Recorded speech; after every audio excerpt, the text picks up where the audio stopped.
Stefon Diggs to the Houston Texans. Just another crazy transaction in this 2024 fantasy football NFL offseason. What does it mean?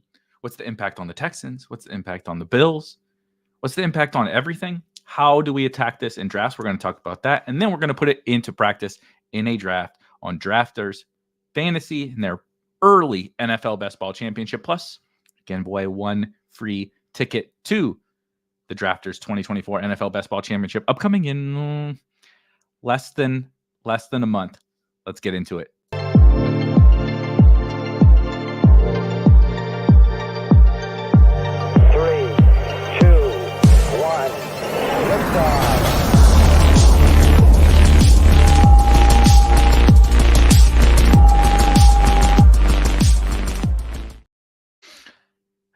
Hello. Did I miss? Are we super late? Did I miss something? 6 o'clock. We're a minute or so late. I don't think we're that late. When stream? Now stream. Good evening, GM. Shout out to our designer. He does firework on the thumbnails. Amen, Al. Let's get it. Dog Vision.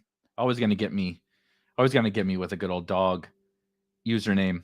Taking a break from crypto. I like it. GM is a fitting intro to taking a break from crypto. To hang out, we're going to draft the team. We're going to talk a little bit of this Stefon Diggs. My good friend B. Kurt says, is it another bunny costume on the thumbnail? It is not.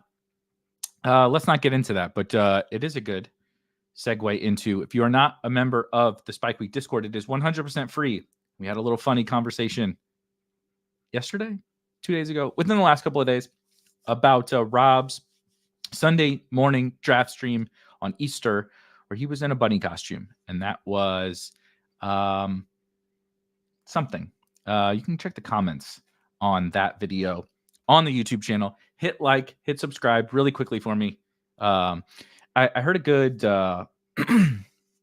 catchphrase, or I heard a good quote from somebody else totally outside the fantasy industry, kind of in the entrepreneurial space, that said, and I kind of like this, like, our videos are not free. You didn't have to pay to watch this video, but all that is required is you just hit that like button and you hit that subscribe button. That's going to be our thing. Hit like and hit subscribe. That way we can keep on keeping on with these drafts, giving away free tickets and all of that fun stuff. I'm getting the file really quickly posted into the chat. If you are watching now, I just now posted the Google Sheet. All you have to do, if you would like to be entered into this giveaway, which we will do at the end of the draft, we will give away a free ticket to the upcoming 2024 Drafters NFL Best Ball Championship. I cannot say specifically how big or what the prize pool is or anything, but I will say you will not be disappointed. Last year, the Spike Week Sickos kind of dominated the Drafters 2023 NFL Best Ball Championship. Our good friend Dorito took first. Our good friend Updog took second for a cool $450,000 between the two of them. We're kind of running things over at Drafters, and you can get free tickets every single, it should be Wednesday, weather permitting, which should be Wednesdays.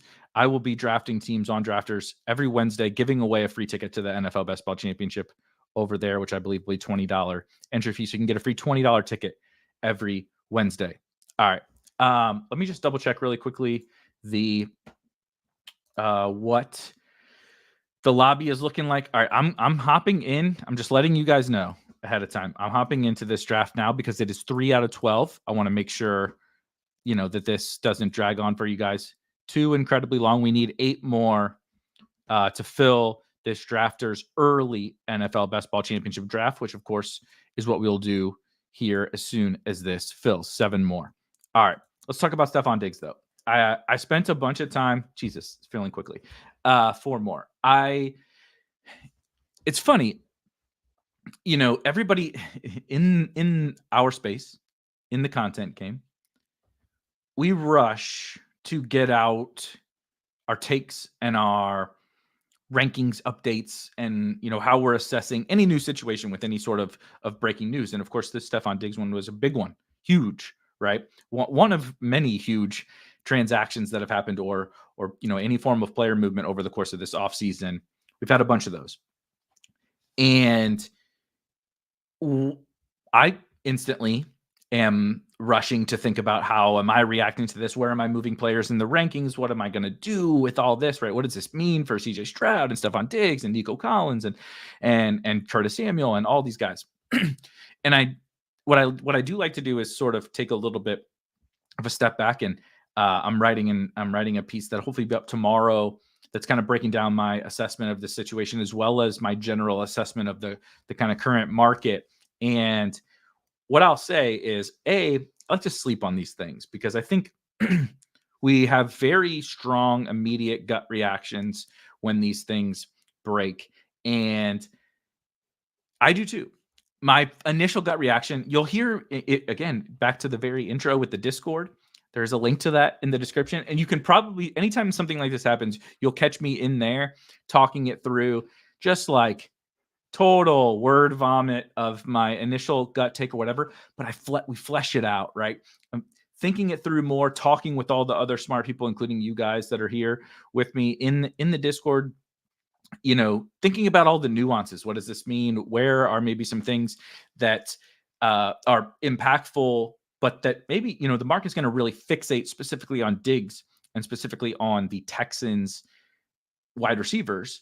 But like, maybe there's more to this as well. And so I kind of slept on it a little bit and thought it through. And my take didn't like change a ton, but disgustingly, what the real, I want to lead off with who I think the real, true, biggest winners or biggest impacts that come from the Stefon Diggs trade. And I don't think it's who we probably all, like, our initial gut reaction. What does this mean? It could be positive or negative impact, but I don't think the market is necessarily going to think through the impacts that it has on really the non-Stefon Diggs, non-Nico Collins, non-Tank Dell players that this trade is impacting. First, to get to the person who I think benefits from this the most, the Houston Texans are set up from an offensive standpoint to set the world on fire this coming year. CJ Stroud, one of the best rookie quarterback seasons we've ever seen.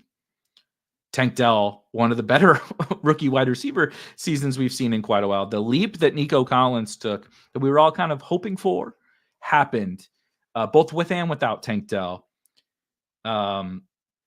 Offensive line play got better, and they will continue to probably, now that they made this trade, they really don't need a single skill position player, generally speaking. Maybe some depth or something, but they got John Mechie. They got, they got guys. They got depth. What I think the market, we're going to spend tons of time over the next 3 months, 4 months, just beating the dead horse that is, how are we, figuring out the Texans target share and all that kind of stuff. What this really, as I slept on it, meant to me is that the one thing I feel out of all of the impacts of this trade, the one thing I feel extremely, extremely confident in is the Texans offense is going to be very, very good. They are in a division in which that is also very good, because there's not a lot of resistance. They play in a dome, right? Their defense has improved, but it's not going to be so stout that they're just like, not, the Eagles from 2 years ago, where they're never throwing the ball in the second half. I think we can say very, very confidently that the offense is going to be good. However, the one player who I think gets the biggest boost from them taking this step from they were going to be an awesome offense regardless, to one of the best offenses projectable in the entire NFL, is not the guy that I really wanted to be excited about and who I needed to probably take some time to think through. It's Joe Mixon, man. It's Joe Mixon. The Shuby, literally as I was saying the words, Shuby nailed it. Shuby knows me well enough. And the draft did just fill, so we'll start that in 2 minutes.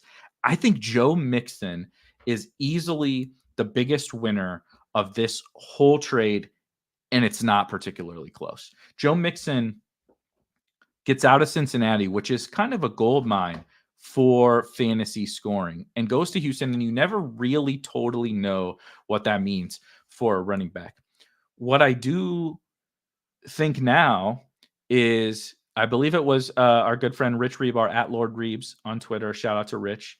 Oh my gosh, we definitely have a friends and family draft going on here, of which I got the 102. But Joe Mixon is never going to be the Breece Hall or the Bijan or the CMC or the Gibbs or the Achane or whatever, right? He's not gonna get there through his own pure talent. Now, there is still a little bit of juice. I was somewhat impressed by Joe Mixon last year as a person who largely wrote him off as an older running back. You guys know me. I was somewhat impressed by the little bit of juice that's still left in Joe Mixon. Then you put him in Houston, where I think it was a good situation to begin with, and now you put him out there with maybe one of the best, certainly, if not the best, pass game collection of talent that exists in the entire NFL. Nico, Diggs, Tank Dell, Dalton Schultz. Probably a good enough offensive line with CJ Stroud. And I just don't see how, when you factor in the fact that CJ Stroud doesn't really run, he will check down. There's if you go back to his Ohio State days, he talked about he's actually a decent athlete. You talk about how he wouldn't run, but he would talk about it through the lens of, my job is just the ball to my skill guys, and he had those at Ohio State. I'm taking CeeDee Lamb 102. He is my 101. We don't need to get into that right now. It feels so similar to CJ Stroud's days at Ohio State, with Garrett Wilson, Chris Olave, Jackson Smith and Jigba, Travion Henderson in the backfield, like just an unfair collection of talent. And I will say, from a Stefon Diggs perspective, it feels to me like this actually, we'll get to the impacts on Diggs for fantasy, but from a Diggs had some fairly concerning levels of stepping back. Not like he's still a good player. He was still a very, very good player. I'm not saying Stefon Diggs is like, Zay Jones or something like that, because he absolutely is not. He was still very good last year, but there's a difference between very good and being what first round pick alpha, mega alpha, superstar wide receiver Stefon Diggs has been before. He's getting older, much, much older. And I think we started to see just a little bit of that step back. So then you take that little bit of that step back and you take him from Buffalo, where he needs to be kind of that superstar. And there was almost like a little bit of issues with the fact that Buffalo needed him to be something that maybe he wasn't anymore. And you can put him in Houston now with Stroud, who's, whatever, him versus Josh Allen is Josh Allen's better than CJ Stroud, but like as a passer from our perspective for fantasy, I don't think it's that big of a deal. But now, like, he is not the entire focus of the passing game. He may be the third leading target earner on an NFL offense. Stefon Diggs. That's insanity. This is the problem with some offenses sometimes. I'm not saying you don't want to have these absolute superstar wide receivers. Of course you do. But, when you pay one superstar wide receiver and you're paying your quarterback, and teams can roll coverage, and now it's got to be the way the defense dictated this play. We got to go. We have to throw the ball to Demarcus Robinson, right? We have to throw the ball to MVS. The Texans don't have that. There is no situation in which a defense can line up and take away something that is not exploitable by the Houston Texans, given their skill sets that they have on offense. I personally believe that, and how I have updated our rankings, is from a pass game perspective, Nico Collins, then Tank Dell, than Stefon Diggs for the Houston Texans. I think that's going to be a contrarian take, and I'm not sure. It's not my. I'm not. My goal is not to be different from the market with that assessment, but my goal is to find what I think is the most exploitable, and with logic. I'm not just guessing. Nico Collins and Tank Dell proved to be borderline NFL star wide receivers last year. They're young, they're ascending. Now they get, instead of Noah Brown and Robert Woods and John Mechie over there, you can't roll coverage to Nico Collins, right? You get Tank, you get Tank to be able to play a little bit more in the slot, but also move around because Diggs can move in there. They can be a little bit more unpredictable on offense with that high level skill. You just can't take away anything. And I would like to bet on the young emerging stars as opposed to the past star who seems to be fading a little bit.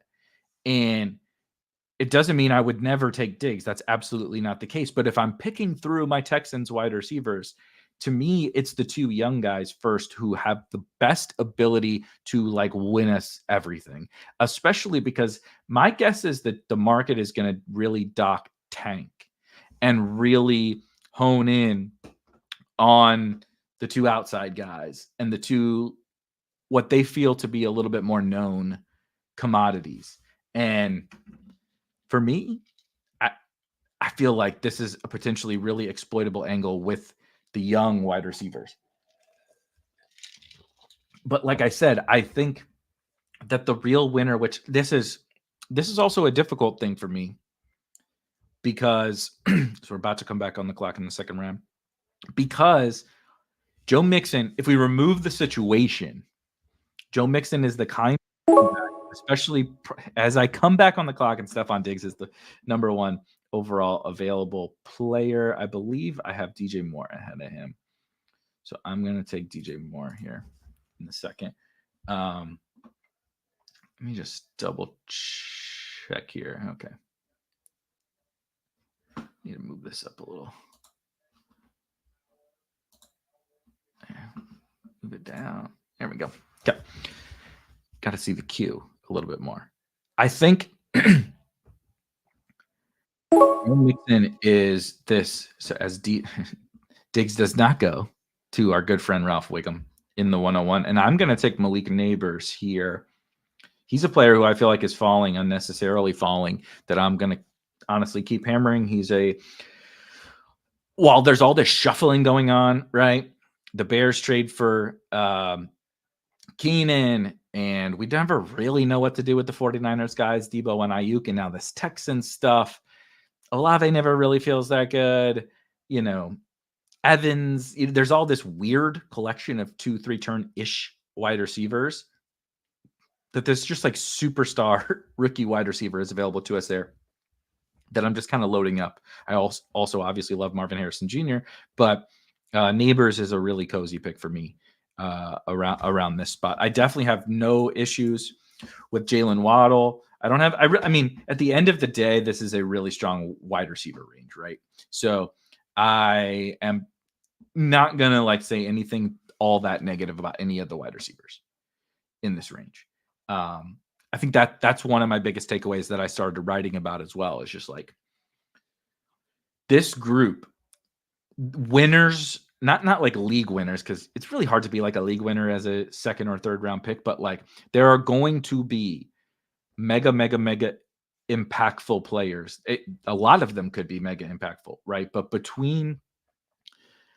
for me, I know Ayuk went to our good friend Evenflow pretty early in the second round, but like Devontae is a tier break for me.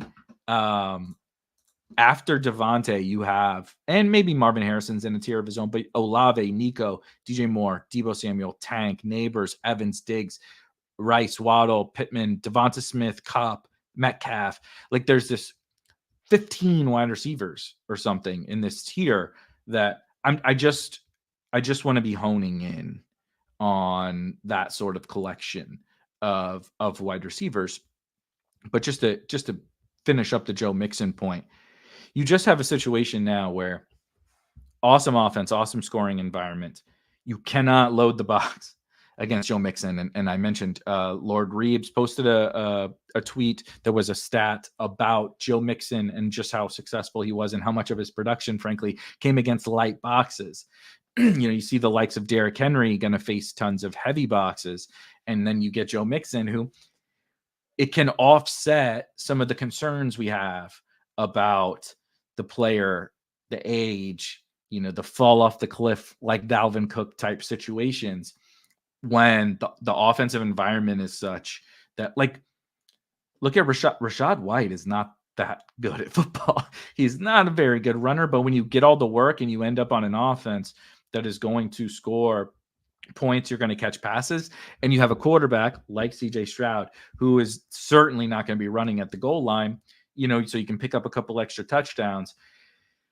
Joe Mixon is just a guy that I think we don't want to just totally stand on our anti-aging running back thing. I want to be smart about the cost, and I really want to be exactly what you two guys said here. What Shuby says, I love Mixon in pre-draft, but once they draft a running back, I will just take that guy. And Clancy says, who is Mixon's handcuff? That's the question. If they draft someone, a rookie might box out Pierce. I agree with that. That was going to be another thing that I wanted to follow up with is I think this is great for Joe Mixon, but if it's great for Joe Mixon, you know who it's also great for? Whoever the hell Joe Mixon's backup is. So if I had to make a total wild ass guess right now, who one of my highest exposure running backs will be, mid to late round running backs, it's whoever we're guessing is the backup to Joe Mixon. I think Dameon Pierce kind of showed us, and the Texans showed us what they believe about Dameon Pierce. It could end up being him. It could be. We could revert back. This roller coaster of Dameon Pierce could revert back to he is a pick here. I think it's probably not him. I think it's probably a rookie that they draft. But I want to hone in on that because is the big winner here. Man, Pitts is expensive on drafters. You guys are crazy. Let me think about this now. I do want one of these tight ends, though, I think. But I'm going to take my guy. I keep taking in just about every draft. George Pickens.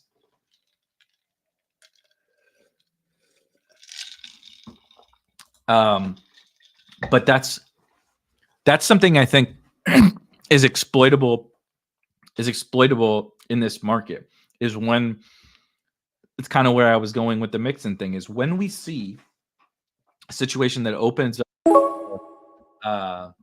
Pitts goes. So I'm going to take Mark Andrews. I love the first several rounds. Once we get into round 11, 12, 13 is when things can get hairy here on drafters because everybody is too sharp, and this room is sharp for sure. But trickle down, no one ever think, because you cannot, right? Mixon is going to project like a god. When projections come in, we all have our rankings. I updated the rankings this morning, and I believe I put Mixon, I tweeted it out. I believe I put Mixon at 45 overall. So you see, let's see, what is his ADP?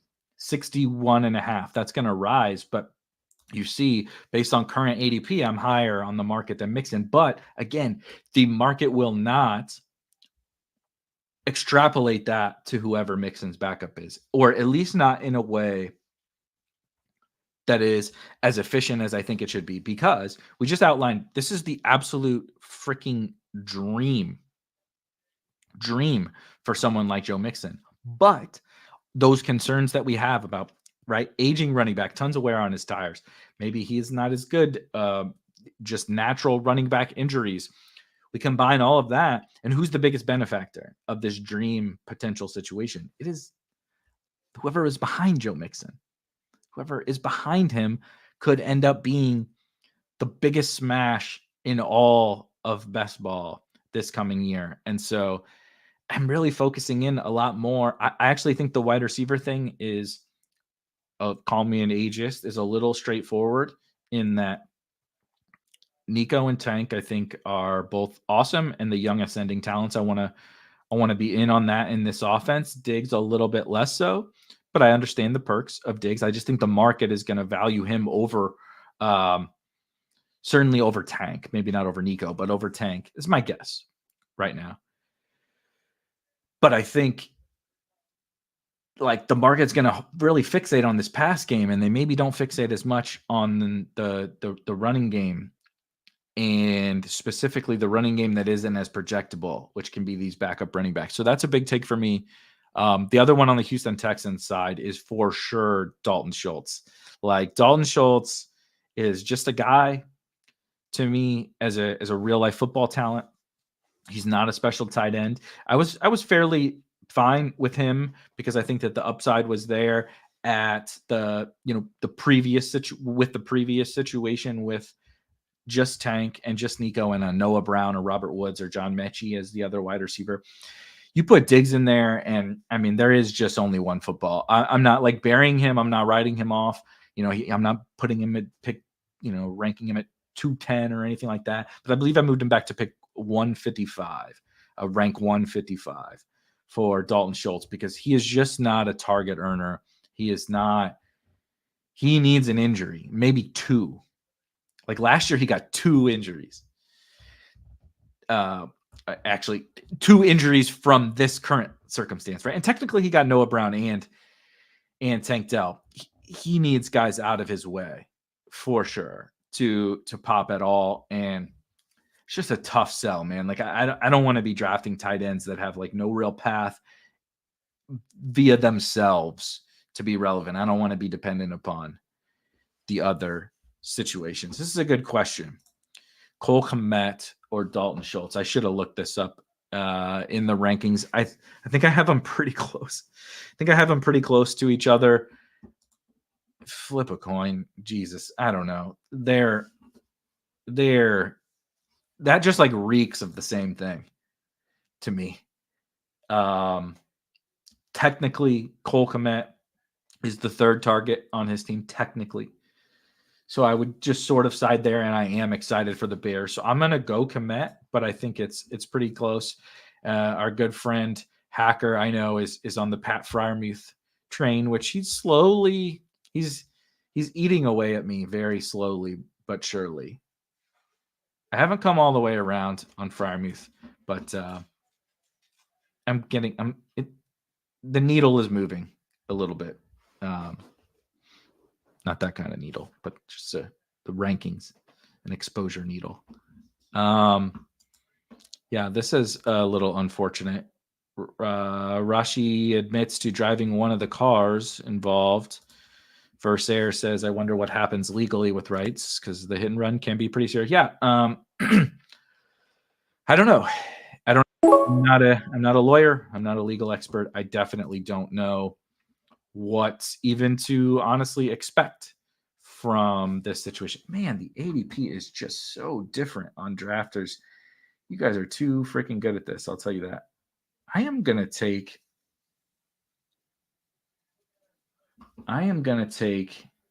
going to double tap tight end with Bowers. Gosh, this is rough. I do like her, but no stacking partners. Wide receiver is disgusting as well. I'm going to take my first Ken Walker share.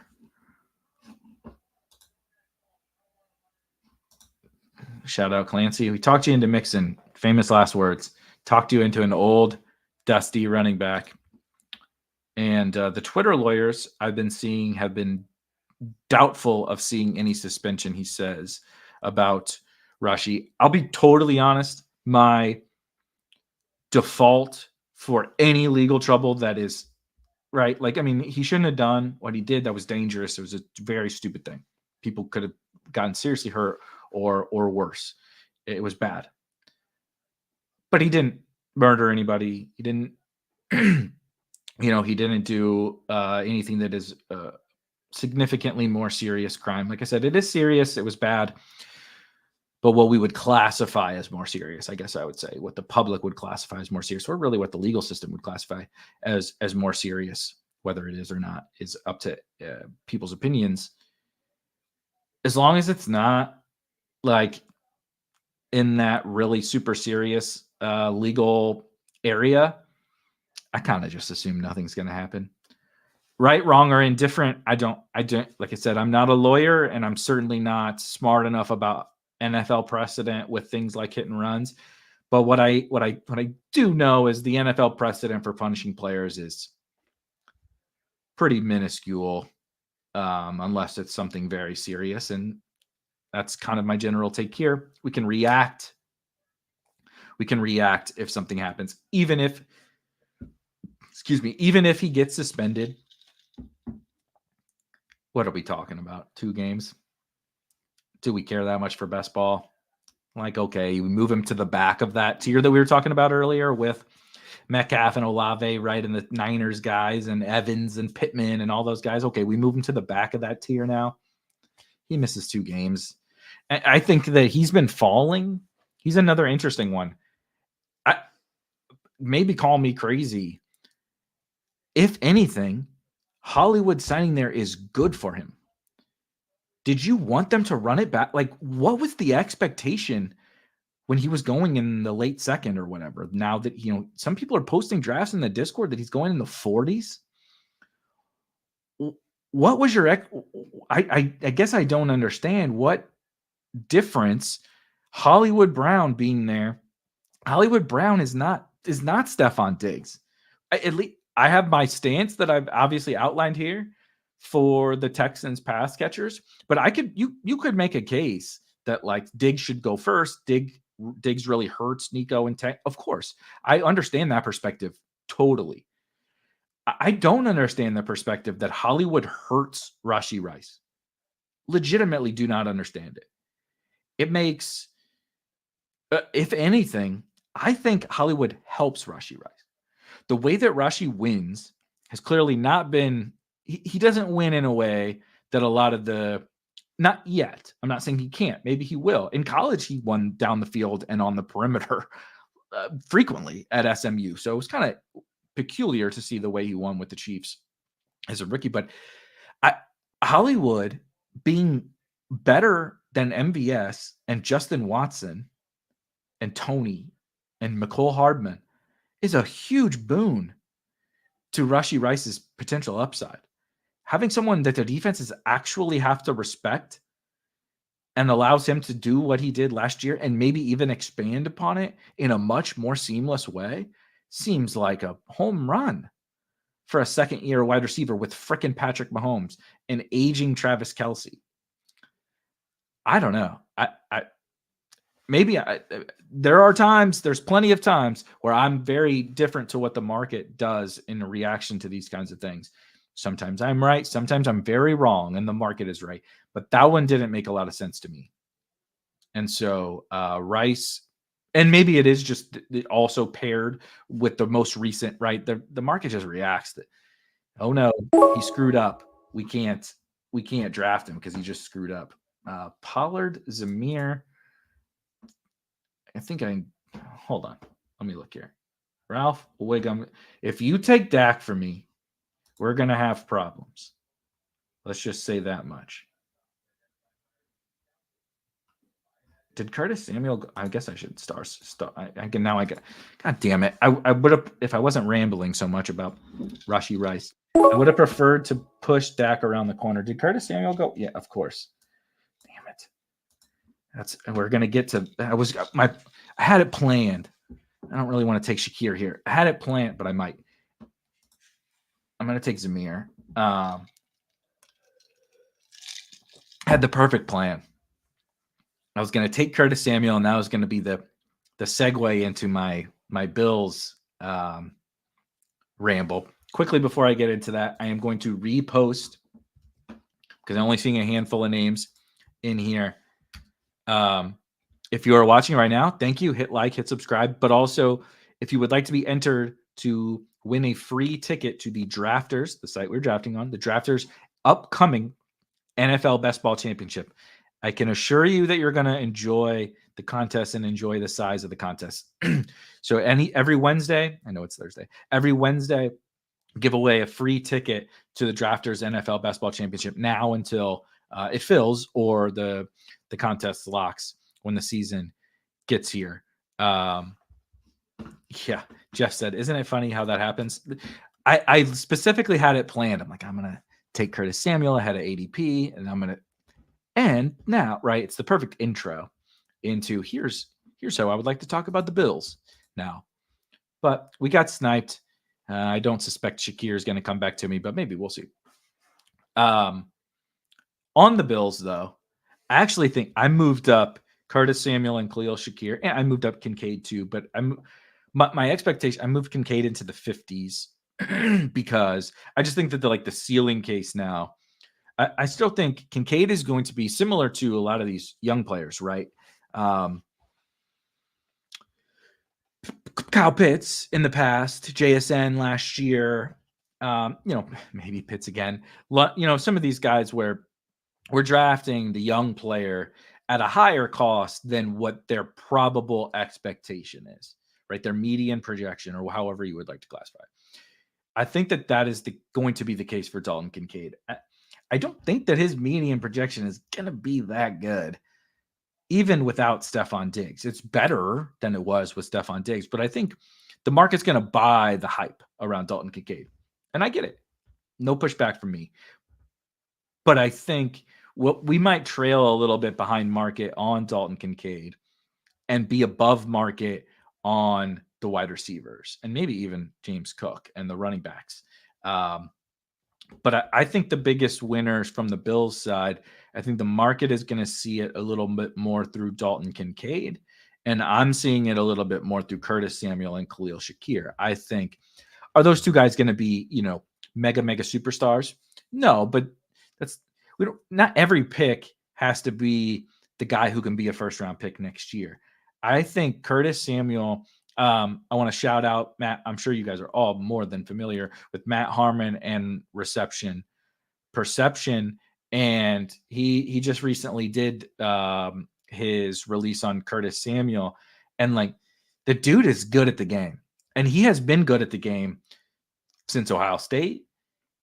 He if you recall back in the day, he's playing some running back, moving around all over the field. And I think that pigeonholed him from our perspective and even some football analyst perspective as he's a gadget player, right? When you move around and they throw you screens and you play in the slot, you get viewed as a gadget player. And I don't think Curtis Samuel is a gadget player. I think he's just a good football player who happened to have been used in some gadgety ways.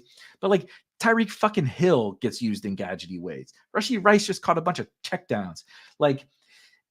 Guys when you're good, teams will get you the football, and your offenses try to get you the football, and you get open and you demand the football. I think we sometimes mistake, he's not McCole Hardman. Curtis Samuel is not. He is very, very, very different from McCole Hardman. He is a actual good real life NFL wide receiver, whereas McCole Hardman was just a gadget guy on the Chiefs.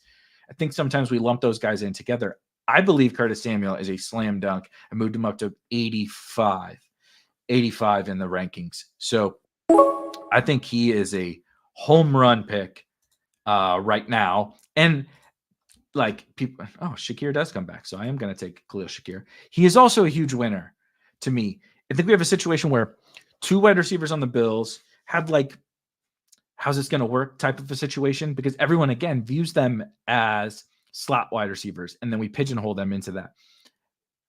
I understand that. I understand players ultimately do have roles on teams, and sometimes guys cannot move around. But I don't think Khalil Shakir, they're not Rondale Moore or Greg Dortch or Wan'Dale Robinson or Josh Downs. They're not that, which is funny that he's at the top of the queue. They are not that kind of guy. Ooh, Jaden Daniels here. I just want to double check the running backs. I do love me some Jonathan Brooks. Oh, no. I'm going to take Jaden Daniels, though. Damn, that was tough. That's great. I see Dilly Dilly. I see your I'm going to call you Dial for the Ricky Pierce I'll take. I see it. We'll touch on it. But it's I've talked a lot about and written a lot about, and you guys are probably going to be sick of me talking about it by May, certainly by August and September. Simplifying a little bit my process in terms of player type stuff. I used to get all the way into, right? Well, he's a slot receiver. How many routes is he going to run from the slot? Can he play on the outside? All that different stuff. And I'm not saying that it's not relevant. But at the end of the day, I think what you see in the game of football is like these things just work themselves out. And good players find their way onto the field, and teams figure out a way to get their best players onto the field, whether that's moving things around, whether that's adjusting their game plans and, personnel groupings and things that they want to play in. At the end of the day, if you can play, like my general thesis is, of course, does this person get on base, which is really rooted in if you can play, you can play. And if you can play, it shows up when you get out there. Whether you're a slot receiver or an outside wide receiver or an inline tight end or a flex tight end or a pass catching running back or a goal line running back, if you can play, it will show. And that's kind of my thesis of Curtis Samuel and Khalil Shakir. We now remove the diva that is Stefon Diggs from that group. So we drop a rookie wide receiver into there. There's going to be another wide receiver anyway. But we removed Gabe and we removed Diggs. Justin Shorter is the next wide receiver? Like, is Deontay Hardy still on the team? I'm not even sure because he's so irrelevant.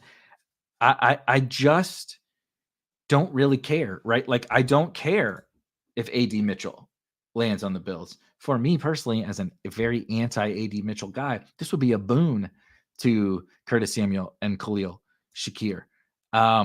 Those kind of things, like my expectation is that they will draft a wide receiver fairly high.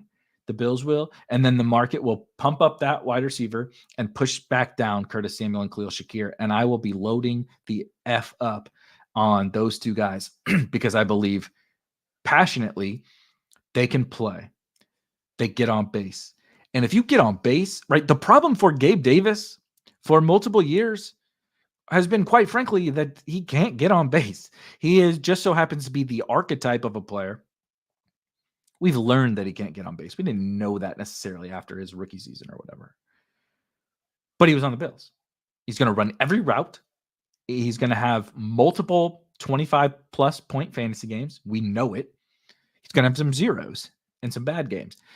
So we just paid the price, whatever, and dealt with it. These guys, I don't think we're even going to have to pay the price. And they're actually good at the game. Curtis Samuel, for sure. I think Khalil Shakir can play too. I think Khalil Shakir also can play on the outside. He was not strictly at 100%. I would need to go back and look up his slot rate at Boise, but he moved around and he was a stud at Boise. I just don't think this is definitely Gabe still thinks he can get on base. Reggie Jackson in the playoffs. That is 100% for sure. Joe Mixon's backup, Curtis Samuel, Khalil Shakir. To me, the more and more I think about it, like I said, slept on it, processed it. I still like all the other guys, right?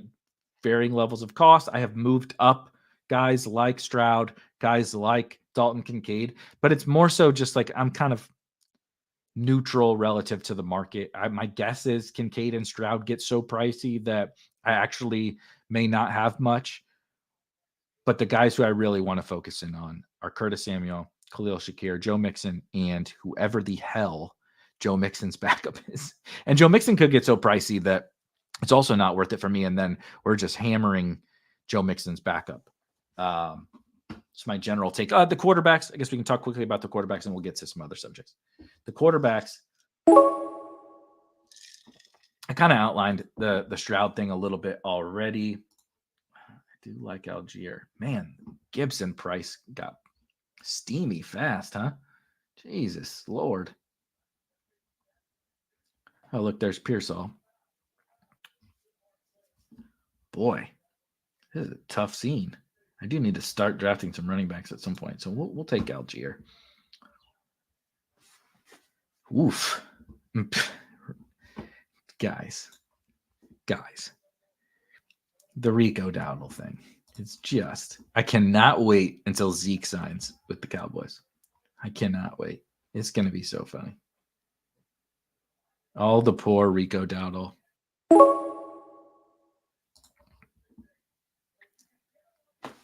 I think I'm going to take Brandon Cooks. I think this is my first Brandon Cooks team. Huh. I have nothing to say.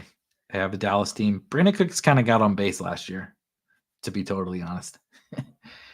I've been trying to I haven't thought, I don't, believe it or not, I don't think a lot about Brandon Cooks. But I have him pretty low. His ADP is very low.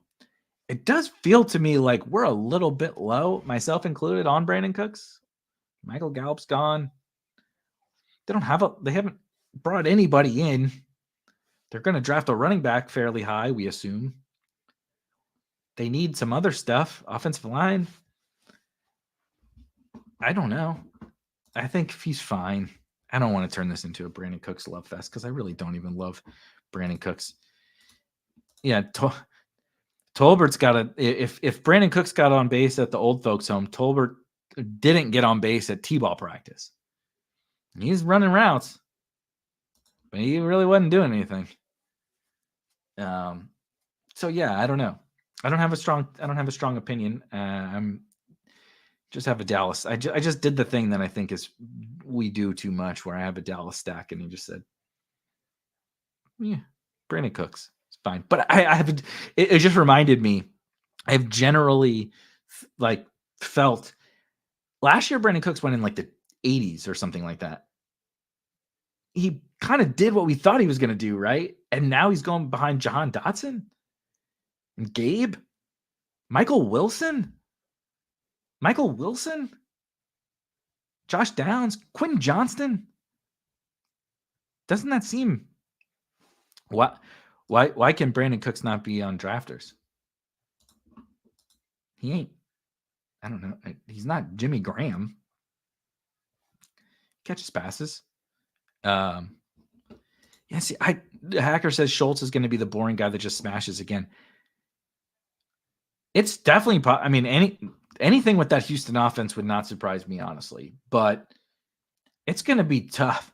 That dude does not earn targets. When he did, it was a couple of earlier in the season, if I recall correctly. I would need to double check this again. Was like mega catch-up mode, like 12 targets, check down, right Stroud, check down, check. Nico and co run guys off. We're down by 21 in the second half. Schultz catches a bunch of the check down type stuff. Oh, yes. He says, sorry, I meant the Cowboys. Jake Ferguson is absolutely this. I was thinking about this earlier today, too, when I'm thinking about this is my disgusting agreed out on Schultz. I think I'm just going to keep moving Jake Ferguson up. Like, why is he not going up? All he did was smash. The only thing that happened is no target competition. He's on an amazing offense that we know is going to be good. And we're just like, yeah, whatever. I'm going to do the Evan Ingram thing again. We're going to do the Kyle Pitts thing again, which I'm a Kyle Pitts guy. But like, where did he go? 78. And I like Njoku too. But like after Njoku, after Ingram, after Kittle, after Bowers, like comfortably. I don't know. He seems like a pretty. Ooh, okay. I got my tight ends. I got my quarterbacks. I'm pretty set. I really do not like Braylon Allen. I'm going to take Ray Davis first. Yeah, this is nuts. Pitts moved up 50. All right, I am going to take Eli Mitchell.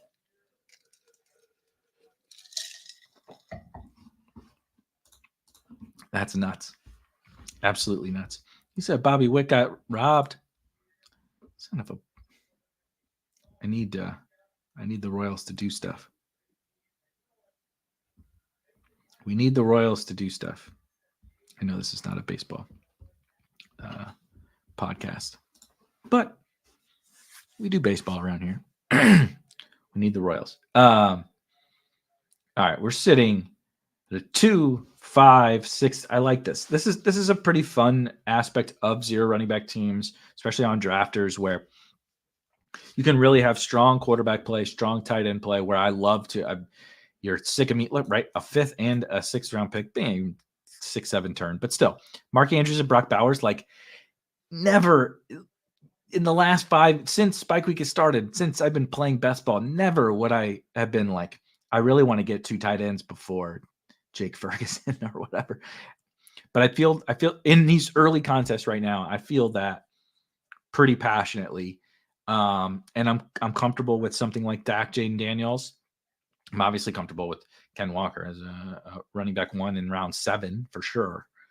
And I actually have Ken Walker a decent clip above this. You guys know me with Samir. I still really like Algier as a handcuff to Bijan. Ray Davis is at cost, my favorite rookie running back, and Eli Mitchell is a handcuff to Christian McCaffrey on the 49ers. That all seems pretty good, but I'm also not boxed out of mixing through some of these late round wide receivers that you guys know that I love. That I also think in the early contest specifically, this is going to change in a month when we're drafting in the best ball championship and all that kind of stuff. The later rounds dry up right. We know inherently this market is wrong about lots of stuff. I have no goddamn idea who it's going to be. It could be, where's my guy? Dilly. I missed it, but we were talking about Ricky Pearsall Ricky Pearsall, no matter what. We were talking about Ricky Pearsall, a guy who I'm not particularly on and I can't really see it with, but like, it could be Ricky Pearsall. It could be Malik Washington. It could be Javon Baker. It could be Johnny Wilson. It could be, I don't know. It could be, right? Which running back is going to land in the right? Do the Chargers get Corum or do they get Rasheen Ali? I don't know, right? Who is Joe Mixon's backup? Is it Dameon Pierce? Is it Ray Davis? I don't know, right? I don't know. But we know that big hits are going to come from here. So I like to not necessarily lock myself out of the later round guys because I think we just like inherently know that's part of the tight end thing. It's part of the quarterback strategy here. It's also part of zero running back. But then this is like the big thing is people say, well, you were like all your teams are 2 early tight ends before, the NFL draft. How come, in May or June or July, you're talking about late round tight ends, or you're only taking one of those guys? It's like the game's going to change. Once we know the landing spots of all these guys, the player pool thins out a ton, especially in the late rounds. The guys who are going in the late rounds right now, who end up in great spots, they're going to go 8 rounds higher. And then we're going to be siphoning through, some bad late round picks. So like once that changes, my strategy will change as well. I agree. Versaire says Malik Washington is going to make a lot of us money. Is going to make a lot of us a lot of money. Let us hope, please, Malik. One time. I think I'm going to take Zeke. We're taking Zeke. Zeke to the Cowboys. Zeke to the Cowboys. Where's Malik Washington going nowadays on drafters? Like pick 120? It's got to be way too high, right? Oh, no. He started falling? Yahtzee. He got steamed. You guys have gotten off of Malik. What happened? What happened to the Malik love? Steve Smith made a Malik Washington video and he's gushing on him. Yeah, welcome to the party, Steve. Where you been? We've been waiting. There's been room on the bandwagon for months now. Always nice. Always nice to have much smarter people who, played wide receiver in the NFL a little bit. I like this. Dilly says, what running back or wide receiver goes to the Bills, Chiefs, Cardinals, Chargers, right? There's so many spots where rookies are going to land. We have no idea who it's going to be. Maybe it is the guys who are going higher, Brian Thomas and Keon Coleman and A.D. Mitchell and Xavier Worthy. Or maybe it's Malik Washington. Or maybe it's Pearsall. Or maybe it's Johnny Wilson or Luke McCaffrey or what, right? Who knows? Those guys are going late now, and they're going to go, right? If Malik Washington goes to the Chiefs or the Cowboys, he ain't going at pick 200. It ain't happening. If, Brian Thomas does land on the Bills, he's even only moving up from where he is right now. And so we can take advantage of those things in this contest and then reassess. We're not competing against the teams that are drafted in May. We're competing against all the teams that are drafted now. Definitely Leggett and Corley feel very landing spot dependent, he says.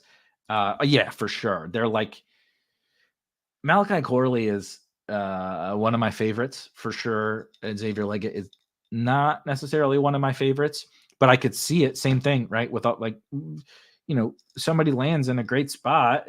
It doesn't matter if I love them or not. They have the potential to do something because they're going to get an opportunity, as a second round pick or whatever on the Bills.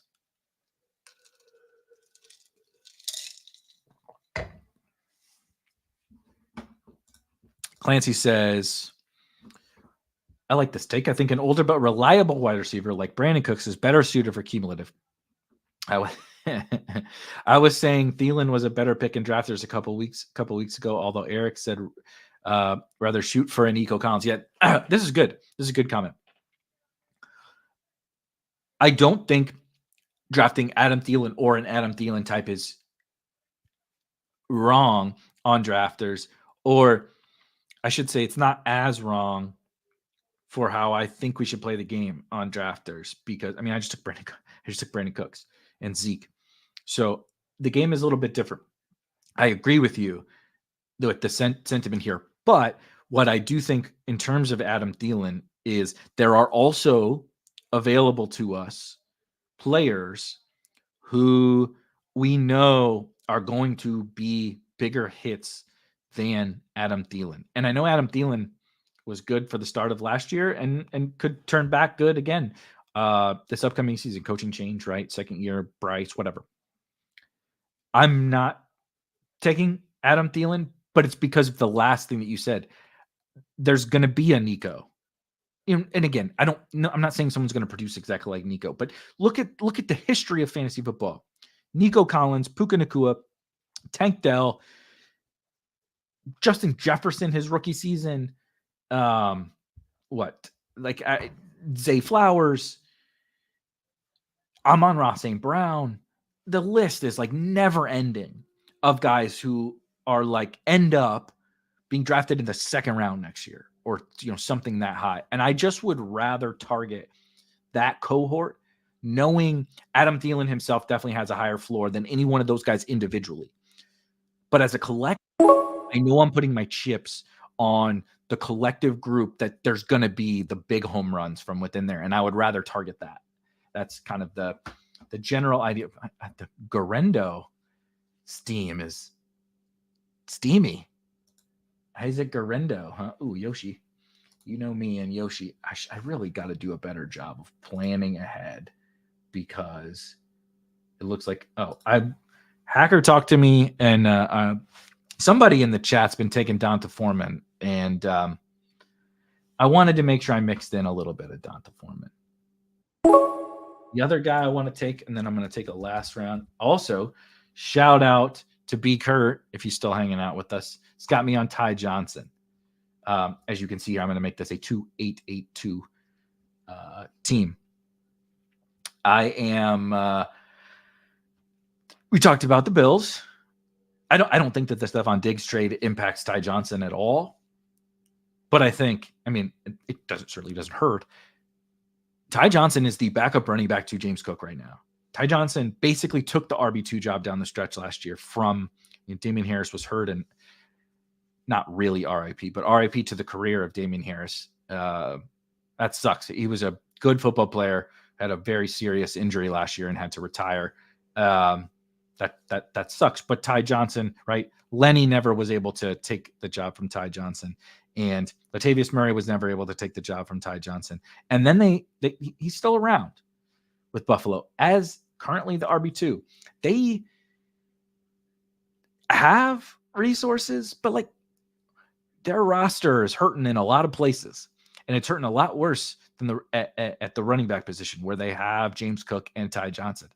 I think they roll with them, and Ty Johnson can catch passes. Ty Johnson has been kind of a good, like good is relative. Like he hasn't been a superstar. He's not Breece Hall, but he did play for the Jets. But I think he's like kind of decent NFL running back and is the backup on the Buffalo Bills and never gets drafted ever. Yeah. And, but so like this Bills Mafia, which is fitting, so they've been scouting running backs and have met with a few. So one thing I'll say is teams meet with tons of players, and a lot of teams do just draft running backs. A lot of teams take a running back, like half the teams in the NFL are going to leave with a running back from this class. It doesn't mean Ty Johnson is going to get displaced. That running back has to be drafted highly enough. And like, are they going to draft a second round running? Like they just traded Stefon Diggs and cut half their defense. They're going to draft a running back in the second round when they got James Cook. They just drafted James Cook in the second round. To me, the writing, I could see a 5th or a 6th round running back for sure. Easily. This is exactly it. They have cap issues. They had to cut a lot of people and trade Stefon Diggs this offseason. They're in such a situation that it doesn't mean they won't do it. NFL teams do things that don't make sense all the time. But it doesn't make a lot of sense for them to draft a running back highly. So I would like to bet on that, if that makes sense. Does Lobb displace Ty Johnson? No, he displaces James Cook. James Cook's a goddamn wide receiver. The usage of James Cook was bizarre. This argument is just me defending my Wilson pick this draft. What did I miss? What did I miss, Clancy? What did I miss? Sorry. I've been rambling, as I do. All right. I'm going to actually get I like Jalen McMillan. I got one more wide receiver to take here to close out a 2-8-8-2 team. I'm not taking Jalen Tolbert. I'll tell you that right now. I like McMillan. I like Cowing. Good God, man. Wide receiver gets bad. Let's do, I think I did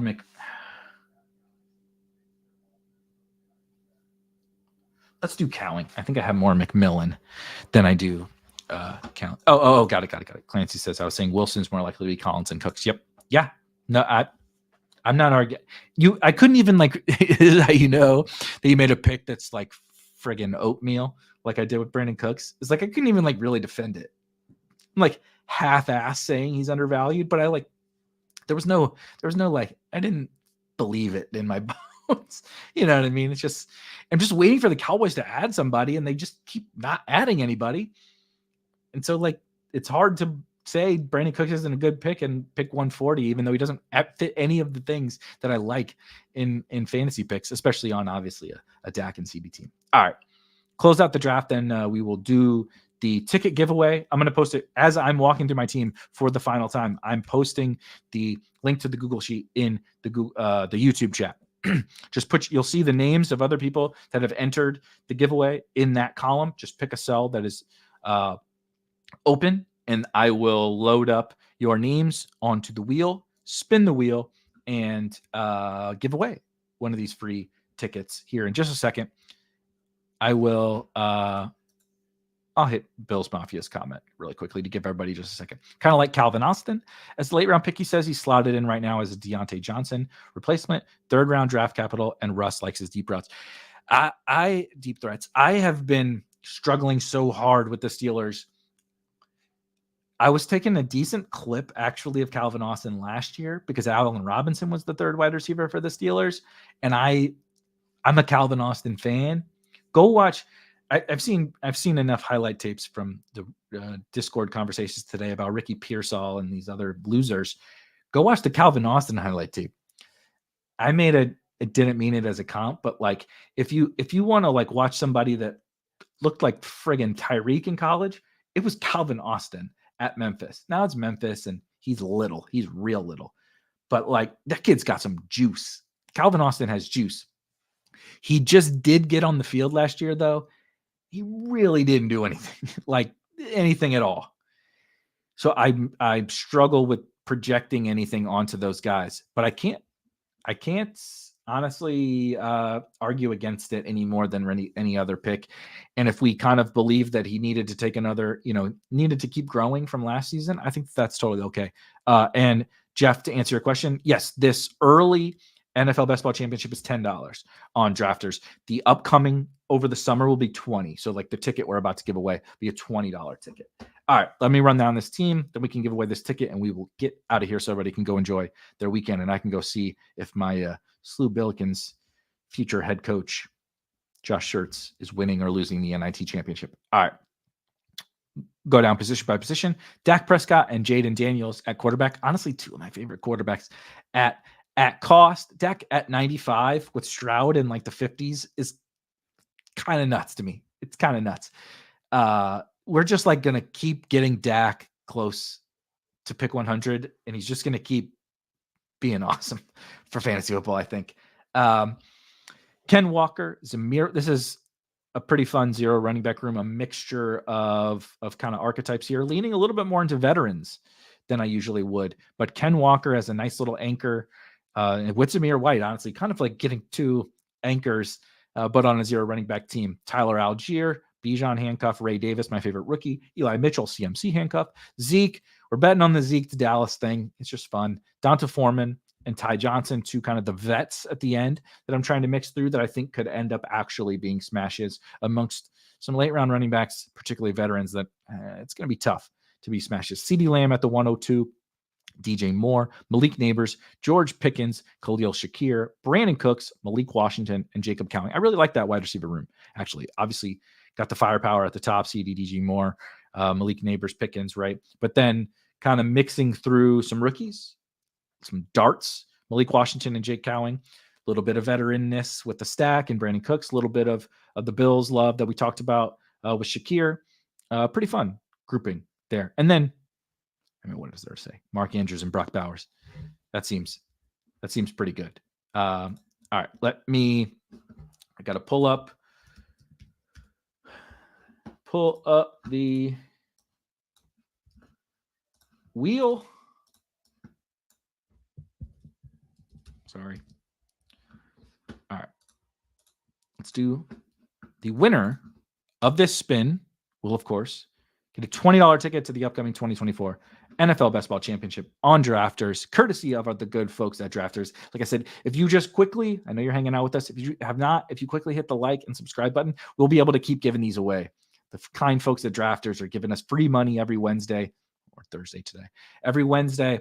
And if you hit like, we'll be able to keep doing that. Let's see who wins this week.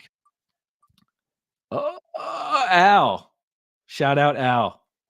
Al, loyal viewer. Hit me up. That's how it works. Discord is the best place to do it. You can also contact me on Twitter, and I'll be able to find it. But Discord is the best place. You can DM me, or if you prefer just to tag me in one of the channels in the Spike Week Discord, you contact me. We'll exchange DMs. I'll get your information so the Drafters can credit you as soon as that contest opens. Shout out Al. Congratulations, Al. And better luck next week to everybody. I will see you guys next Wednesday. Rob will be back on Sunday with another Sunday Sickos draft, and I will be back next Wednesday. Rob and I will finally be back. A little mini hiatus. Rob's been traveling. We've had storms, but we'll be back next week with more draft streams, getting all prepped and ready. We're getting close. We're getting close to the heart of best ball season, and I can feel it. I can feel it in my plums that it's coming. But that's the show. We'll see you guys next week. Peace.